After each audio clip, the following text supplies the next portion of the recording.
plage terre cuite. Tout bas, l'argile disait au potier: considère que j'étais comme toi, ne me brutalise pas. Omar Khayyam.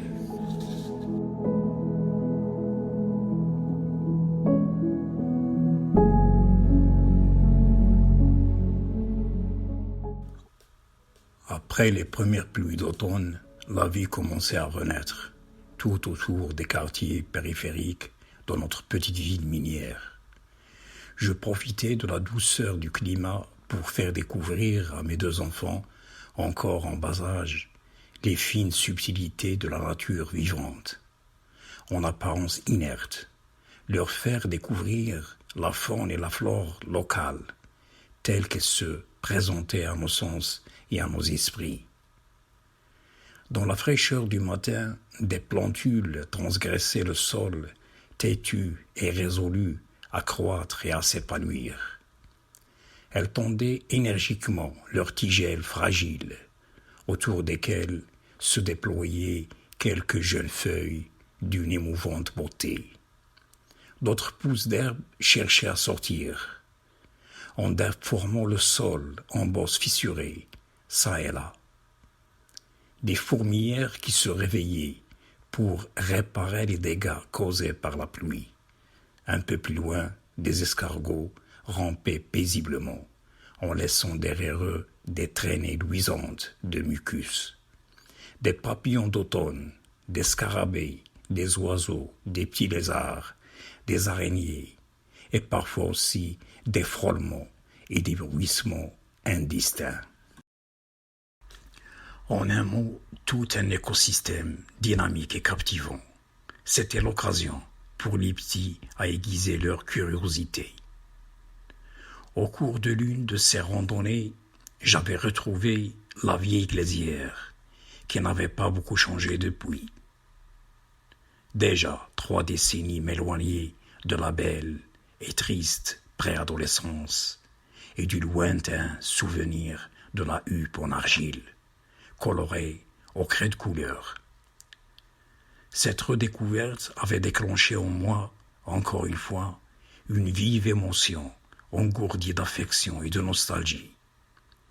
J'avais envie de réitérer une autre relation artistique avec cette argile séduisante, tendre et malléable. Un caprice qui provenait peut-être de la part la plus profonde de mon ego, d'une enfance perdue entre les rides de l'âge et la fluidité insaisissable du temps.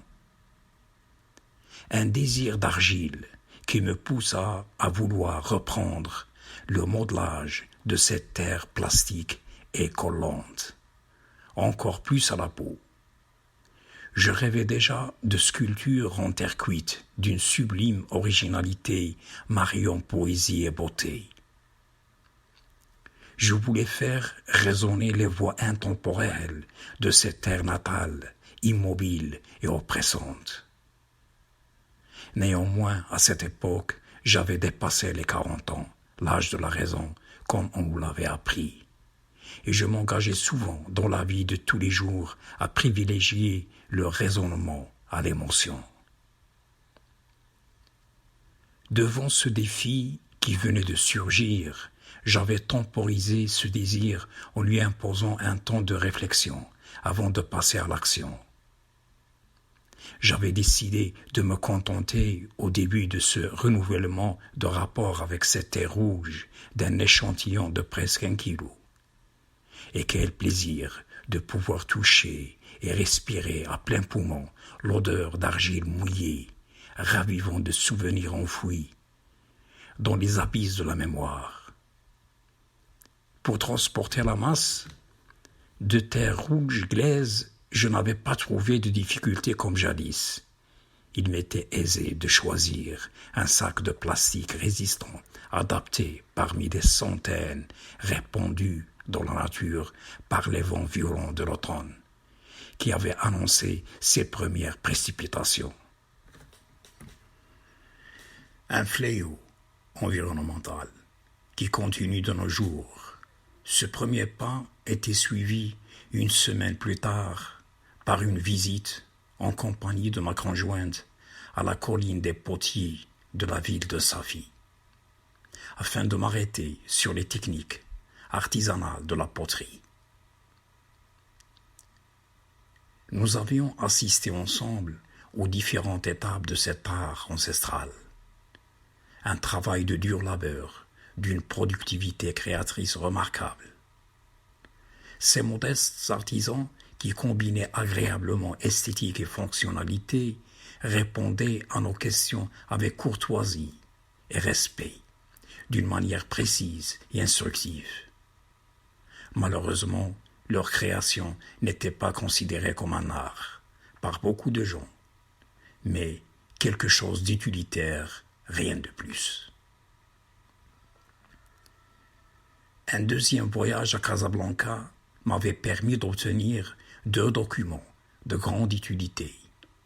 Un petit bouquin sur la technique de la céramique que l'épouse d'un ami, elle-même sculptrice, m'avait prêté, et la copie d'un livre rare et cher à l'époque sur les méthodes pratiques des arts plastiques en général, mis à ma disposition par un ami plasticien qui avait bien voulu me donner un coup de main. La raison de ces démarches était d'élargir le champ étroit de mon savoir-faire et de mes acquis en souhaitant joindre l'utile à l'agréable. À la même période, le hasard avait voulu qu'une briqueterie ouvre ses portes quelques kilomètres de chez nous. L'argile exploitée à sa proximité était de couleur blanche et la cuisson lui communiquait une teinte rouge, plus ou moins foncée. J'avais opté pour cette argile à mon avis d'alors moins salissante et plus rapide à cuire. En la regardant de plus près, en la touchant et en la sentant, une image d'enfance m'apparut comme dans un rêve. Assis en tailleur sur une natte de la mosquée du douar, en face de moi le frère, mon grand-père, maternel, avec sa longue barbe blanche de sage. J'attendais qu'il eût terminé de transcrire un verset du Coran sur ma planche en bois enduite de salsal, argile blanche déjà séchée, la même que je tenais dans ma main. Encore une fois, un collègue et ami m'avait rendu service en m'accompagnant dans sa voiture pour ramener un sac de cette argile de presque 50 kg, à une époque où peu d'enseignants, comme nous, possédaient une bagnole. Il était donc temps de mettre en pratique ce que j'avais appris sur cette roche précieuse, à la portée de tous. Image présente de ce que nous tendons à devenir.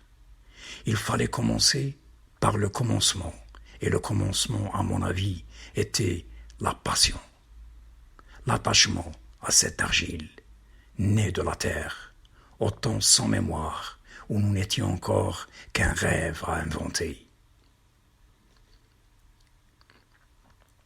Une première opération consistait à broyer les modes de glaise à coups légers de pilon en bois. Ensuite, saisir des quantités à pleine main et les mettre dans une bassine à moitié remplie d'eau. Puis mélanger ces 2 éléments fondamentaux de la nature, l'eau, ce liquide suave, et l'argile, cette terre noble qui donnait le pouvoir de créer, d'accéder à l'inaccessible, de pouvoir recommencer et repartir, alors que le temps passe et nous avec. Pour débarrasser le mélange obtenu de ces impuretés, il était nécessaire de passer la solution dans un fin tamis et laisser les 2 composants s'unir, s'endormir pendant un temps de sédimentation. L'argile désaltérée, saturée, les cristaux gonflés se déposaient lentement au fond de la bassine et laissant l'excès d'eau limpide monter à la surface. Pour dérober ce surplus d'eau tranquille à l'argile au repos, j'introduisis tout doucement un tuyau et j'aspirai une seule fois et voilà l'eau à jeter qui coulait toute seule avec audace.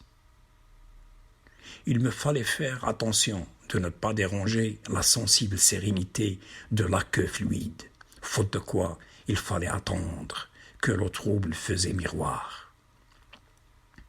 À la fin, la boue argileuse subsistait au fond. La même utilisée depuis la nuit des temps, a soulagé de nombreux maux du quotidien. J'exposais le sédiment argileux à l'air libre afin de sécher et se transformer en pâte consistante et épaisse.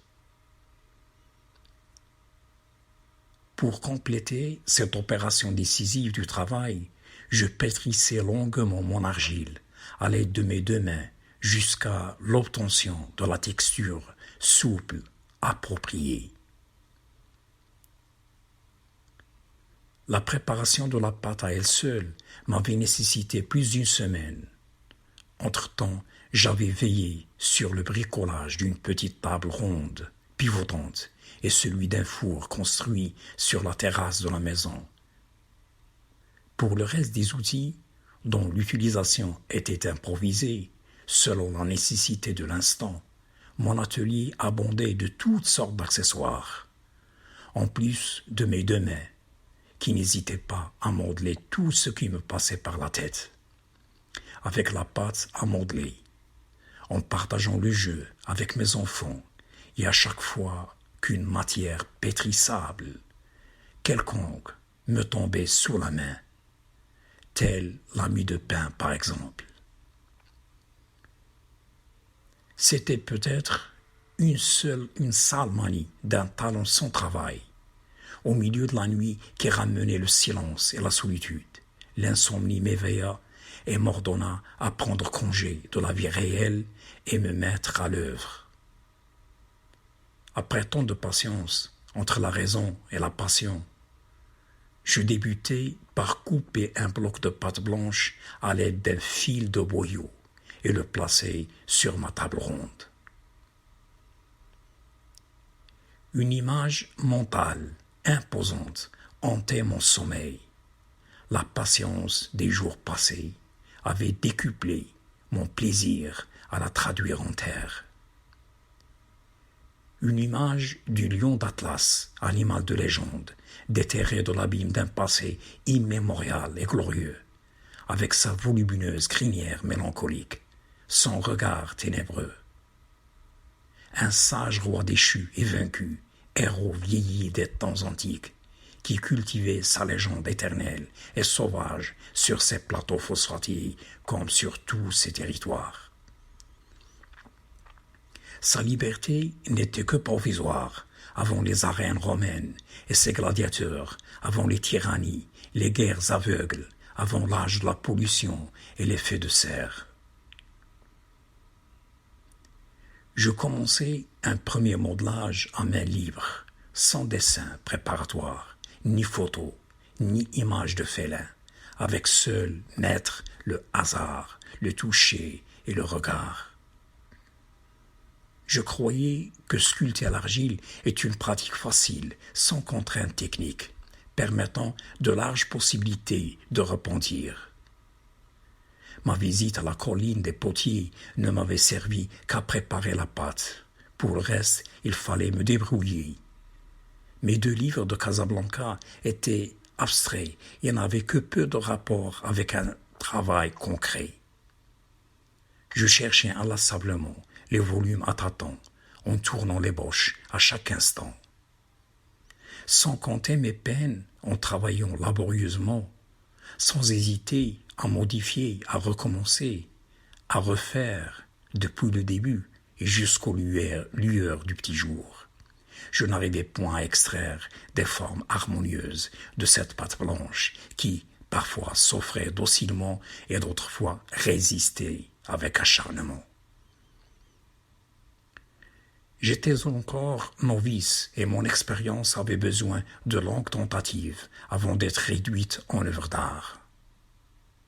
L'ange de mon enthousiasme créateur s'était soudain métamorphosé en démon, et il me fallait prendre du recul pour analyser la situation.